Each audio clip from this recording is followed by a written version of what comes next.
Wakil Ketua Lembaga Perlindungan Saksi dan Korban atau LPSK Edwin Partogi mengungkapkan hasil investigasi tragedi Kanjuruhan Malang pada Kamis 13 Oktober. Edwin menyebutkan dalam rencana pengamanan atau Renpam, tidak ada uraian terkait alat keamanan yang dibawa ke dalam Stadion Kanjuruhan pada Sabtu 1 Oktober. Ia mengatakan Kapolres Malang tidak melarang penggunaan gas air mata. Dalam Renpam hanya disebutkan pelarangan penggunaan senjata api dan melakukan tindakan kekerasan yang bersifat eksesif. Dalam pengakuannya, LPSK Kapolres Malang AKBP Verly Hidayat ternyata tak mengetahui aturan FIFA yang melarang penggunaan gas air mata di dalam stadion. Buntut dari tragedi Kanjuruhan, Kapolres Malang AKBP Verly Hidayat telah dicopot dari jabatannya. Sementara itu, Edwin juga membeberkan detik-detik gas air mata ditembakkan di Stadion Kanjuruhan Malang pada 1 Oktober lalu. Detik-detik penembakan gas air mata itu diperoleh LPSK dari video yang diambil supporter Arema dari sisi tribun VIP.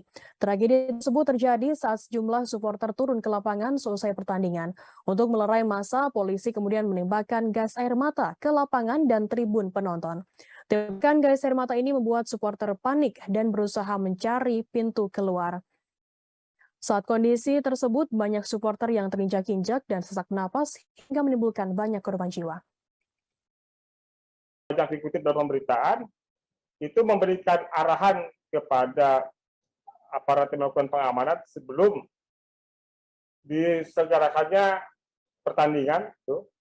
Ya, kalau dalam pemberitaan ada disebutkan 5 jam sebelum pertandingan ada arahan oleh Kapolres.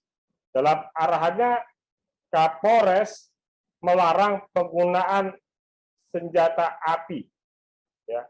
Dan Kapolres juga mengingatkan untuk tidak melakukan kekerasan yang sifatnya eksesif, ya, berlebihan.